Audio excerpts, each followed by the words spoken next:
we've always said that outside of November, December every year, we're going to deny we've ever heard about this album at all.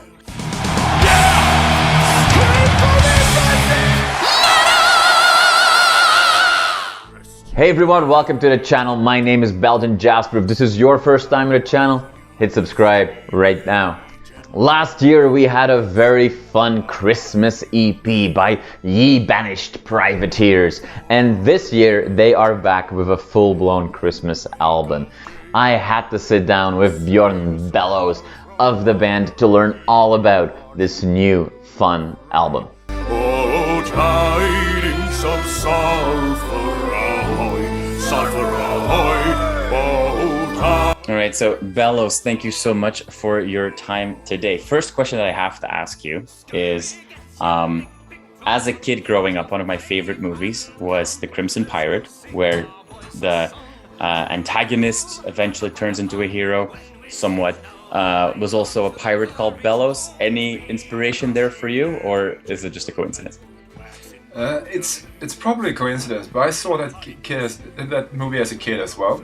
I don't remember like anything about it. I remember seeing it on VHS on my on my brother's TV. But I can't remember any of the characters. But maybe on a subconscious level. But this was more connected to the accordion and the fact that it operates. So, Scurvy, get your big drum, monkey, get your pipe and come. Let's go sing our boys a song. Last year we had a Christmas EP. This year we have a full Christmas album. Next year we have Pirates on Ice, the Christmas show.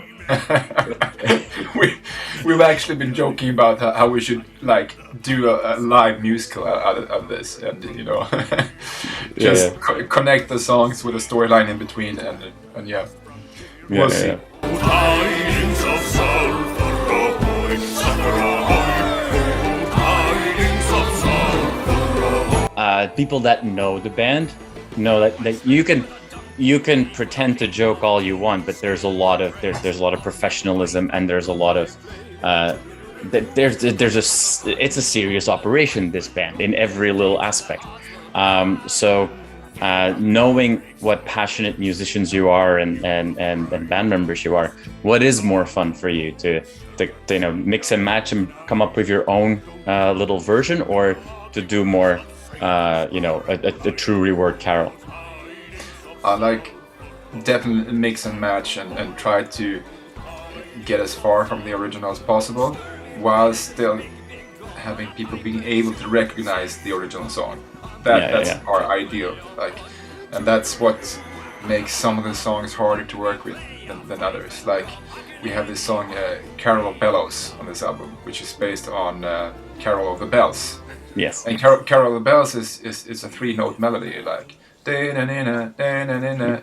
so what are you gonna do with that? Who was I here brimming with fear? We were with them, never was them. He's going on, never cold. We threw in some Swedish folk songs with really dirty lyrics and translated them into English. So the most appalling lyrics in this album are actually a Swedish folk song that we just translated. They aren't ours, which you could believe, but and mixed it with some other Swedish folk music, and added our own touch to it. Well, I mean, the EP last year started with the sounds of somebody being hung and drawn and quartered and what have you. So the stage is set for a YE Banished Privateers Christmas vibe.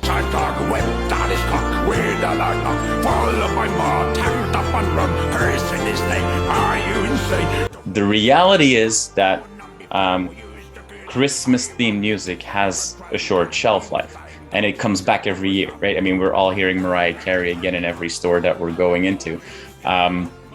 So how should we look at this album and some of the songs? Do you see the band taking these songs also on the road outside of the Christmas season, or do you have to limit yourself a little bit to the holidays? We've always said that outside of November, December every year, we're going to deny we've ever heard about this album at all. Because it's, I mean, in a sense, you can definitely hear that it's our band, but it is a different sound. It's in many ways more modern, more jazzy, some of the songs, and like when you look into the lyrics and the arrangements, it's not the same serious side that we're used to. Right. Like since the way the process works is really like, okay, every year we have this pressure that we need to come up with a new song to cover. So the first one, whoever comes up with an idea of how we could rework an existing piece of lyric into something similar but make it piratey wins. We just jump on the first idea that actually works, and which means like the quality of the lyrics writing isn't really the same. Right. It's not the same lore. It's not the same lore behind it. It's more like, fuck it, it's Christmas, let's do it, you know. Yeah.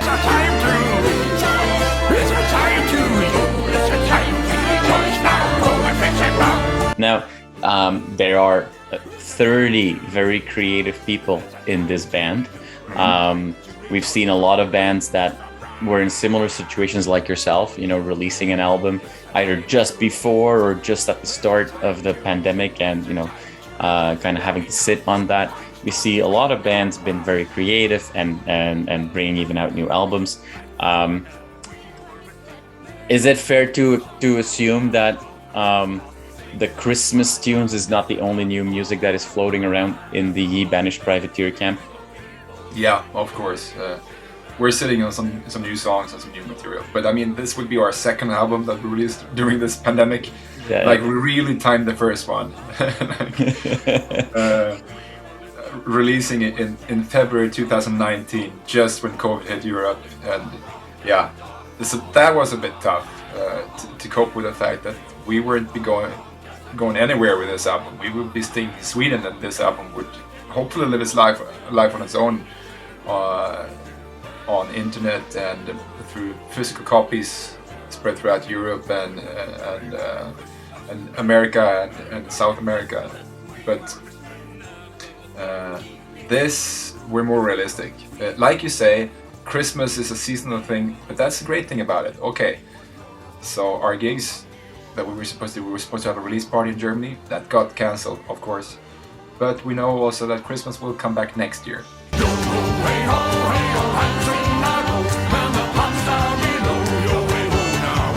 We can always promote this album around Christmas. It's more difficult to promote our last album or our third album again, because we've already done that, and people hopefully have bought it by now. So.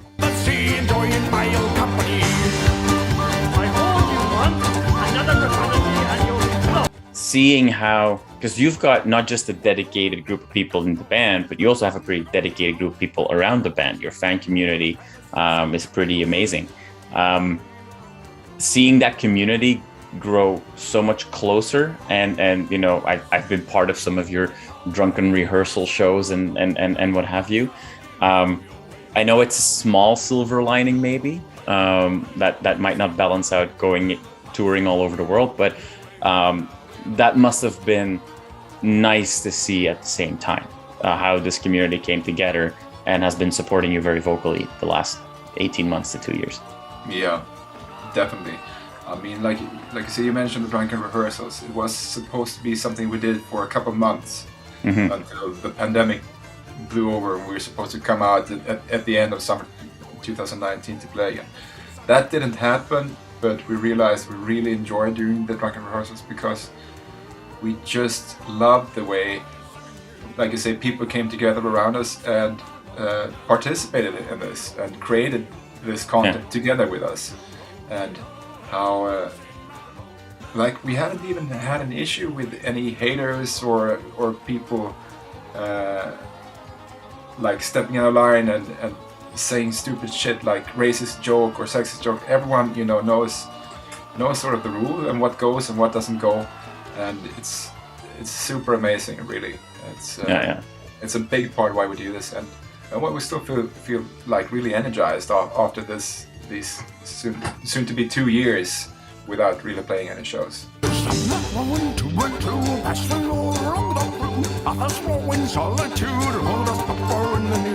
On the last year's EP, if I remember correctly, Hampus Holm.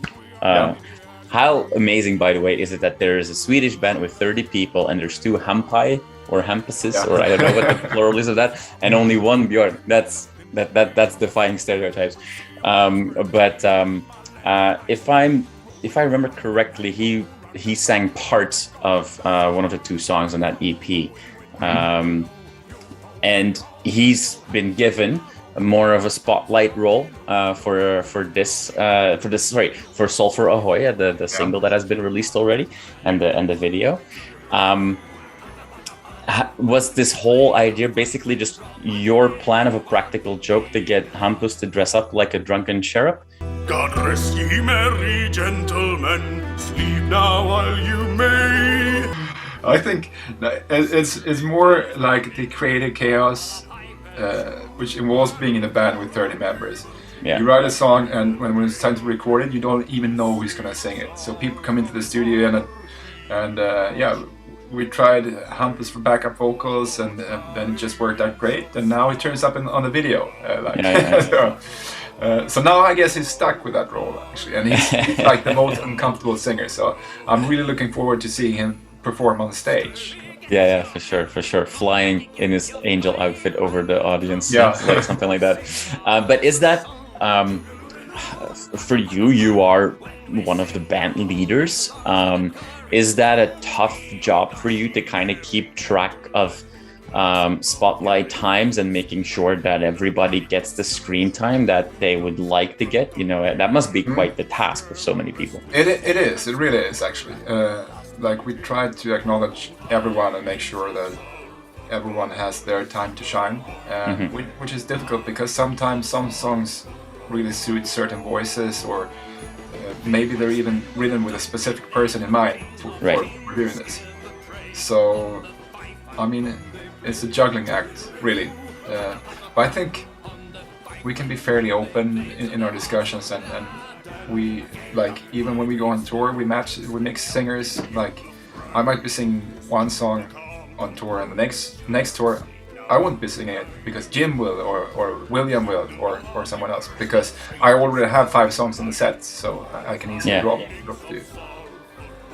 And we've always had the notion that no one is irreplaceable in this band, so that you should always be able to take a time out, and we should always be able to have another singer, a new vocalist step up and do their song. There has been, of course, some instances where some songs have become like trademark Magda or something like that. Right. Which is something we've been trying to avoid, but it's difficult. My name was Annabelle, I say my name was Annabelle, but now I'm resting in the... I mean, if Annabelle gets millions of views, then people have a good understanding of, or have a big expectation of what that's going to sound like on stage as well. But yeah, I mean, I've heard from more than one pirate in the group that it hasn't been such a rare occasion that people go missing on tours, at least for a day or so. So I guess having the ability to switch in between people will help. Have you ever been in a precarious situation like that? I have been, like a really drunken night in Munich, for example, where I met up with some local Germans, went into the town center of Munich, and I couldn't find my way back on the hotel. They put me on one of the trains back, and I got off at the wrong stop, and I was so drunk that I started second guessing myself which way I should go back. So I was just like walking back and forth between the tracks, and eventually I sort of just, okay, here's a train, I'm going to take this one. And somehow I ended up in the right hotel before the night was over. But that was like one of my scariest moments. Like, no phone, my phone was dead, all alone in like 4 o'clock in the morning in Munich. No one knew where I was. I didn't know where I was. So And I mean, likely also in full outfit, so probably people stayed far away from you when they saw you approaching.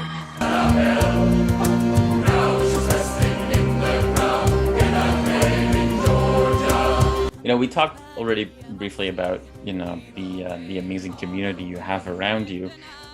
Does it? I know that some of the very early members of the band came from more of a metal background. That is not the case for the majority of the 30 people that are now part of the band. Nevertheless, you guys are always not only looped in, but also very much embraced by the metal community. Is that something that continues to surprise you, or are you used to that by now? No, we're used to that. I mean, metal has really, I mean, there's two sides of it. There's the really loving and embracing part of the community that recognizes like spirited music that makes you want to drink and dance and just loves it. Because they realize life is too short to go around and be grumpy. And then there's also this very conservative part. I think they're a minority, but they're very vocal and like they really know what they're thinking, what they like, what they don't like, and but I think they have sort of stopped being annoyed at us because we don't hear that much of them anymore. During our first year at Napalm, there was always like every day someone new in the comments saying, this is just a cheap ASM ripoff, or this isn't metal, or the vocals are so weak, I wish they could growl, and stuff like that. But now it really settled down. It's mostly people who already know who we are who come in, or people that come in and are pleasantly surprised. Let's go sing our voice a song. Toodaloo, pata-pata-pun, when we sing now. Of course, as a band, you should always be able to take critique and to just acknowledge the fact that what you're doing isn't everyone's cup of tea. But it's way nicer, and it gives you more energy to come in and read positive comments from the guys saying, holy fuck, Napalm Records signed this. I didn't even know this kind of music existed, but it's been on my playlist for 3 days now, I can't stop. Be wise men with a donkey lay, for the King of Kings give the praise on the fife and drum. Well, Bellows, it sounds like, well, obviously first and foremost, we've got the album to look forward to, potentially Christmas shows for every year as long as the band is around, and then also in the fall, hopefully we see the confirmations soon of the renewed tour with Visions of Atlantis. Is there anything else that you guys engage a lot with your fans? Is there anything else that is upcoming that we should know about? If like restrictions and stuff allow us, we're going to France for the first time in March for like a pirate themed festival there, playing with other pirate bands. So we're really looking forward to that one. Otherwise, like for the summer, I think the bookers are really scared right now. It's very, very calm at the moment, but also knowing how it works, as soon as things open up and stabilize, there's just gonna be busy weekends, I think. But yeah, I mean, we can rest a bit now that we released the Christmas album, but like you say, we have a lot of things and a lot of material planned that we need to get out of our systems so that we can move on. Awesome. We'll keep our eyes open for that. Well, Bellows, thank you so much for your time today. I really appreciate it. And I can't wait to put on some pirate music in a few weeks when we're celebrating the holidays here. So thank you so much for your time. I appreciate it. And I hope we can have the next conversation in person when you're touring again. Yeah, I hope so too. Yeah. So, okay. Thank you, Jasper.